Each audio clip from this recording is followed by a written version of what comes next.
Hello everyone, आज हम करेंगे रिवीजन क्लास 5th में चैप्टर नंबर 13 मैथ्स का ways to multiply and divide.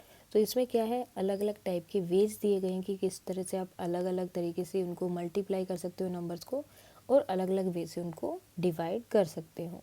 So mainly जो है इसमें 2 टाइप्स दिए गए हैं, डिवीज़न के भी और मल्टीप्लिकेशन के भी। सो डिवीज़न का जो फर्स्ट टाइप है वो है आपका बॉक्स मेथड। इस तरह से बॉक्स बनाया जाएगा, उसके अकॉर्डिंग जो है आपको मल्टीप्लाई करनी है। अब कैसे करनी है इस बॉक्स मेथड में मल्टीप्लाई, जिस तरह से यह हो गया आपका बॉक्स। उसके बाद यहाँ पर इस तरह से डिजिट होंगी, यहाँ आप लिख सकते हो एक मल्टीप्लिकेशन का साइन। देन जैसे आपको मल्टीप्लाई करना है 32 एंड 63। सो यहाँ पर आएगा आपका वंस की प्लेस, यहाँ tens, same ones and tens. और यहाँ पर आपको लिखना है, मीन्स इनमें से एक नंबर आपको यहाँ लिखना है और एक नंबर आपको यहाँ लिखना है। जैसे 32 है, 32 में वंस की प्लेस पर क्या है 2, तो वो आ गया आपका यहाँ। टेंस की प्लेस पर क्या है 3। अब टेंस की प्लेस पर है तो क्या होगा, वो टेंस में कितने ज़ीरो होते हैं 1। सो यहाँ भी कितना हो जाएगा 30, बिकॉज इन दोनों को ऐड करके आपका आंसर ये आना चाहिए। सो 30 + 2 32।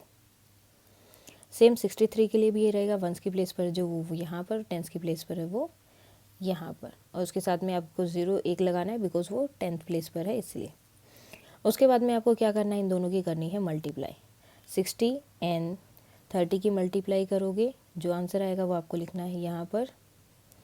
देन 60 एंड 2 की मल्टीप्लाई करोगे, जो आंसर आया वो लिखा यहाँ पर। उसके बाद में ये वाला रह गया, हमने ऊपर कर दिया मल्टीप्लाई लेकिन नीचे वाले नंबर्स रह गए हैं। 3 रह गया, उसकी मल्टीप्लाई पहले इससे करोगे, देन 3 फिर से है और उसकी मल्टीप्लाई 2 से। अब ये जो आपके आंसर आए हैं, हर एक की जो भी आपने मल्टीप्लाई की बॉक्स मेथड से जो आंसर आपके आए उनको आपको ऐड कर देना है। सो 6 देन 11 9 एंड 10 1 कैरी 1 एंड 1 2। सो ये हो जाएगा आपका आंसर।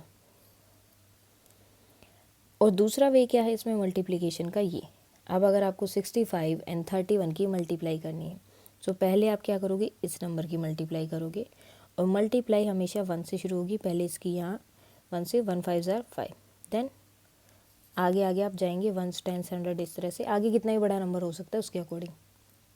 देन इसकी मल्टीप्लाई 6 से, 1 6 ज़ार 6। उसके बाद में हमें मल्टीप्लाई करना है 3 से। अब 3 कौन सी प्लेस पर है, 10th प्लेस पर। सो इसलिए हम एक 0 ऑलरेडी यहाँ पर लगा देंगे। अब 3 की मल्टीप्लाई 5 से 15, 1 कैरी हो गया। देन 3 की मल्टीप्लाई 6 से, 3 6 ज़ार 18 और एक कैरी था 19। उसके बाद में आपको क्या करना है, इनको करना है ऐड। अब अगर आप कंफ्यूज हो जाओ कि यहाँ पर कोई नंबर नहीं है, सो आप यहाँ पर 0 लिख सकते हो अगर कोई डिजिट आपको नहीं है। देन आपको इनको ऐड करना है। 11 1 carry, 10 1 carry and 1 and 1 plus 2। सो ये हो जाएगा आपका आंसर। उसके बाद इसी तरह से अलग अलग टाइप के देखो ये सब क्वेश्चंस दिए हुए हैं, आप इनको ट्राई कर सकते हो। सेम अगर यहाँ पर 3 डिजिट हो, दोनों ही 3 हो, जैसे 165 and 365, so ones tens and 100। पहले वंस वाले से मल्टीप्लाई किया, 5 5 ज़ा 25, 2 कैरी। देन यहाँ पर पहले इससे मल्टीप्लाई, देन नेक्स्ट नंबर से 5 6 ज़ा 30, 2 कैरी था 32, 5 1 ज़ा 5 एंड 3 कैरी किया था 3 हो जाएगा 8। देन हमें अब मल्टीप्लाई करना है 6 से। अब 6 कौन सी प्लेस पर है, 10th प्लेस पर, तो ऑलरेडी हम एक 0 यहाँ पर लगा देंगे। उसके बाद आपको करना है मल्टीप्लाई।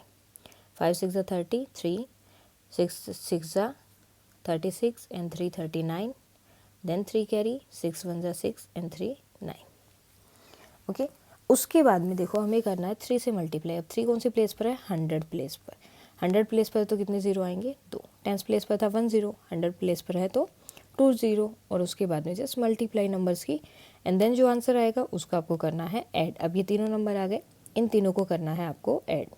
आप बोलोगे उसके ऊपर कोई नंबर नहीं है, तो जहाँ भी आपको लगेगी कोई डिजिट नहीं है, तो उसके ऊपर आप 0 0 लगा सकते हो, या फिर ऐसे भी इसको रख सकते हो।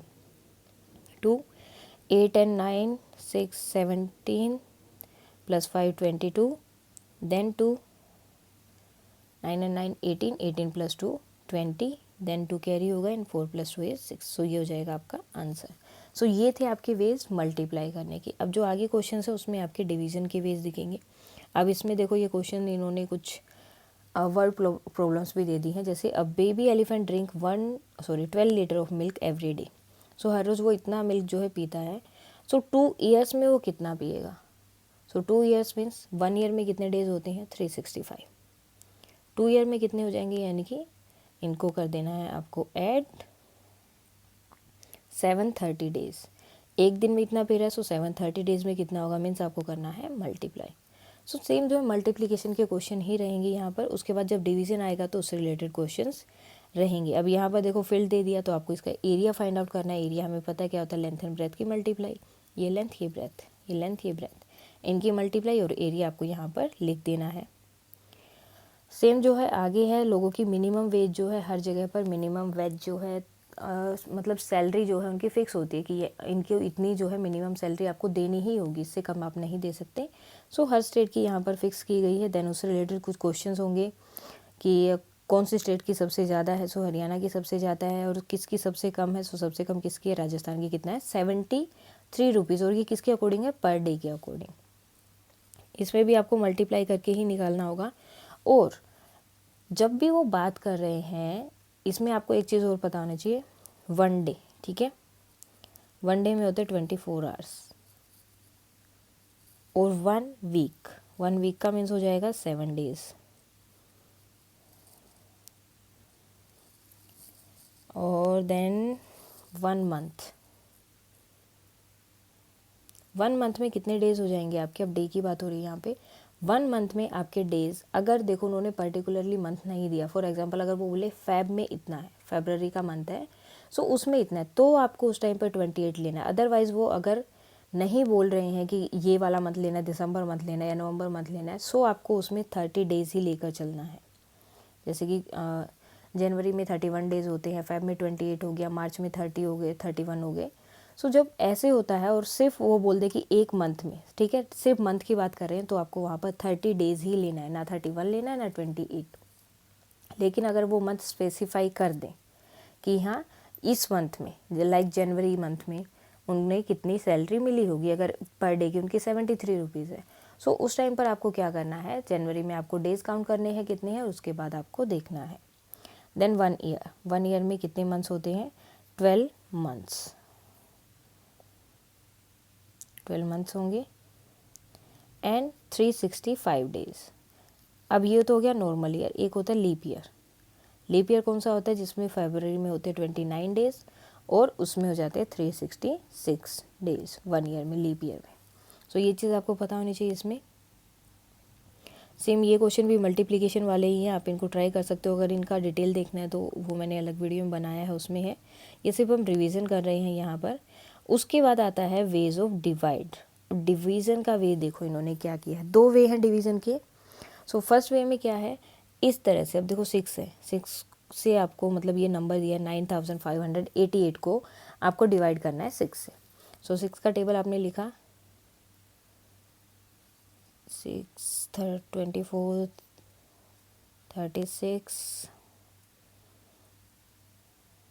सो ये हो गया हमारा 6 का टेबल। अब यहाँ पर देखो कितने डिजिट है, 1 2 3 4 डिजिट है, तो हमें यहाँ पर 4 डिजिट का टेबल ही बनाना है। अब लास्ट डिजिट क्या है, 2 क्या है, तो 2 का तो नहीं हो सकता, हमें क्या करना है 4 का बनाना है। सो 4 का बनाने के लिए हम क्या करेंगे, देखो आपको लास्ट वाला देखना है, लास्ट में 2 है।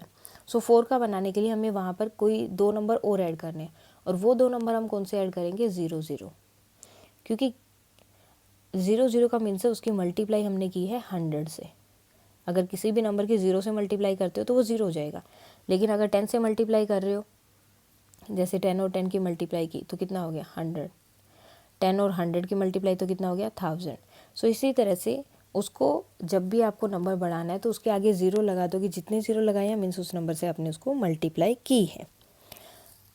अब जैसे 60 था, 60 किस पे आता है, 6 के टेबल में 10th प्लेस पर आता है, उसके बाद 2 0 और लगा दिए, सो मीन्स 60 को हमने मल्टीप्लाई किया है 100 से, ठीक है, और एक 0 ऑलरेडी उसके साथ था, तो 6 की मल्टीप्लाई की है 1000 से, सो आंसर कितना हो जाएगा 6000। सो 1000 से क्या 6000 हो गया। देन उसके बाद आपको क्या करना है, उसे माइनस करना है 580। सो माइनस करने के बाद आपका आंसर आ जाएगा यहाँ पर 3588। अब यहाँ पर आपको चेक करना है कि 3588 से छोटा नंबर क्या है। सो ये बड़ा हो गया, इससे छोटा हो गया ये कौन से नंबर पर 1 2 3 4 फिफ्थ नंबर पर है ये। लेकिन मल्टीप्लाई भी की है हमने किससे, 2 जीरो है तो मीन्स मल्टीप्लाई किया 100 से। तो कितना हो जाएगा 500। जो नंबर है जो उससे प्लेस पे आ रहा है उसकी 100 से मल्टीप्लाई। सो 500 हो गया। देन माइनस किया, सो 588 आ गया है। अब देखो यहाँ पर क्या हो गया, 3 डिजिट हो गए। सो इसको भी हम 3 डिजिट में बना देंगे, मीन्स एक ज़ीरो हमने हटा दी। अब देखो 588 से छोटा नंबर क्या है, 540, जो कि 9th प्लेस पर है, और 10 साथ में लगाए, सो कौन सी प्लेस पर हो गया, 90। सो 540। देन आपको उसे माइनस करना है, 8 और 4, ये हो गया 0। अब 2 डिजिट में ये आ गया, तो 2 डिजिट तो हमारे ऑलरेडी उस टेबल में है, तो हम इसको भी, जो लास्ट ज़ीरो है उसको भी हटा सकते हैं यहाँ पर। और कौन सी प्लेस पर है, 8th प्लेस पर, और ये आ जाएगा आपका, यहाँ से माइनस करोगे सो आ गया 0। अब इनको आपको ऐड करना है, वो होगा आपका आंसर 1000 + 500 + 90 एंड +8। सो 8 9 5 और 1, 1598 जो है इसका आंसर रहेगा। सो ये तो हो गया डिवाइड करने का एक वे। उसके बाद में जो दूसरा वे, जो नॉर्मल आप करते भी होंगे डिवीज़न, वो ही है। अब उसमें देखो क्या करते हैं, जैसे इन्होंने यहाँ पर किया, 969 को डिवाइड करना है 4 से। ओके, सो उन्होंने क्या किया, जस्ट 1 डिजिट लिया। पहले आप 1 डिजिट लोगे, चेक करोगे वो उससे छोटी है या बड़ी। सो बड़ी है, फिर आप वो टेबल वहाँ लिखोगे। अगर नहीं, मतलब अगर आप बोल सकते हो तो आप बोल के भी कर सकते हो। अगर नहीं याद रहता, कंफ्यूज हो जाते हो, तो टेबल को वहाँ पर लिख देंगे। और टेबल लिखने के बाद जस्ट आपको उसके अकॉर्डिंग फिर जो है क्वेश्चंस करने हैं। देन ये देखो 9 जो है 4 से बड़ा है, 4 से बड़ा है, सो मीन्स हम एक ही नंबर यहाँ पर लेंगे। देन 4 2 ज़ा 8, 8 किया, माइनस किया, माइनस के बाद जो आंसर है वो यहाँ लिखा। देन नेक्स्ट नंबर हमने उतारा विच इज़ 6। अब ये टोटल हो गया 16। अब 4 के टेबल में देखो 16 है। तो 4 2 ज़ा 16 माइनस 0। देन नेक्स्ट नंबर को आपको लेना है नीचे, 4 2 ज़ा 8 देन 1। अब देखो इसमें कौन कौन सी चीज़ें होती है, तो इस तरह से आपका आंसर आ जाएगा 242। अब इन्हें हम क्या बोलते हैं, ये जो चीज़ें थी, इस तरह से आप जो है ये अपने क्वेश्चंस कर सकते हो। और अब ये जो नंबर्स हैं या फिर जो 4 से जैसे आप डिवाइड कर रहे हो, तो उनको जो है बोलते क्या है, उनको जो है हम कैसे कर सकते हैं, या उनको क्या क्या बोला जाता है। जैसे ये है 4, अब 4 को क्या बोलेंगे हम। सो 4 क्या होता है आपका, 4 होगा आपका डिवाइज़र, जिससे आप डिवाइड कर रहे हो। तो ये क्या होगा आपका डिवाइज़र। सो ये हो गया आपका डिवाइज़र, जिससे हम डिवाइड करते हैं, वो होगा डिवाइज़र। देन जो ये वाला नंबर है जिसको डिवाइड कर रहे हैं, वो होगा आपका डिविडेंड, डिविडेंड। देन जो आंसर आपका आया, आंसर हम किसको बोलते हैं, ये वाला जो साइड में रहता है वो आपका आंसर होता है, वो होगा आपका कोएफिशिएंट। एंड देन ये जो बचा है, अब ये क्या हो गया, बच गया, रिमेन है, तो इसे हम क्या बोलते हैं, रिमाइंडर। जैसे डिवाइड किया डिवाइज़र, और जो डिवाइड हो रहा है, जिस नंबर को डिवाइड कर रहे हो डिविडेंड, जो आंसर आएगा वो कोशेंट होगा, और जो बच गया उसे हम बोलेंगे रिमाइंडर। अब इसमें जो है आपको बोल सकते हैं कि आप अपना आंसर चेक करो कि क्या वो ठीक है या नहीं, और वो आप चेक कर सकते हो कैसे। देखो, जो आपका डिवाइज़र है और जो आपका कोशेंट है, उन दोनों की मल्टीप्लाई करो। डिवाइज़र एंड कोशेंट की मल्टीप्लाई करनी है। 4 2 ज़ा 8, 16, 8 और 9, ठीक है। सो 968 ये आपका आ गया। देन जो रिमाइंडर है उसको आपको ऐड करना है। अगर रिमाइंडर 0 है तो कुछ भी ऐड करने की ज़रूरत नहीं है, अगर रिमाइंडर 0 नहीं है तो उसे आपको ऐड करना है। देन ऐड किया तो आंसर आया 969। अब मुझे ये देखो, यहाँ पर डिविडेंड और जो आपका आंसर आया वो दोनों सेम है, मीन्स आपका आंसर जो है आपने निकाला है 242, वो करेक्ट है। सो जब भी आपको फाइंड आउट करना हो कि आपका आंसर करेक्ट है या नहीं, बाय यूजिंग द मल्टीप्लिकेशन, ठीक है, क्वेश्चन आ सकता है इस टाइप से भी कि मल्टीप्लिकेशन का यूज़ करके फाइंड आउट करो आपका आंसर सही है या नहीं। सो आपको जस्ट क्या करना है, जो आपका डिवाइज़र है एंड जो क्वोशंट है, this is the divisor, this is the quotient, इन दोनों की आपको क्या करनी है, मल्टीप्लाई। और अगर रिमाइंडर होगा तो उसको कर देना है उसके बाद में प्लस। अगर रिमाइंडर नहीं है यानी कि 0 है तो आपको प्लस करने की ज़रूरत नहीं है। अगर कुछ हो रही है जैसे ये 1 आ गया, 2 आ गया, 3 आ गया, तो उनको आपको प्लस करने की ज़रूरत है। और आपका आंसर क्या आना चाहिए मल्टीप्लाई करने के बाद और एडिशन करने के बाद, जो अंदर डिविडेंड दिया गया है, जिस नंबर को आपने डिवाइड किया है वो आपका आना चाहिए। सो अगर वो आता है तो आपका आंसर करेक्ट है, अदरवाइज आपका आंसर रॉन्ग है। सो इस तरह के आपको क्वेश्चन जो है इस चैप्टर में मिलेंगे इससे रिलेटेड। मल्टीप्लिकेशन एंड डिवीज़न, मेन चीज़ यही है multiplication and division. So division में आपको पता होना चाहिए डिवाइज़र कौन सा है, डिविडेंड कौन सा है, क्वोशिएंट कौन सा है, रिमाइंडर कौन सा है, और कौन सा जो है मल्टीप्लिकेशन वे यूज़ करके आप अपना आंसर फाइंड आउट कर सकते हो रॉन्ग है या राइट।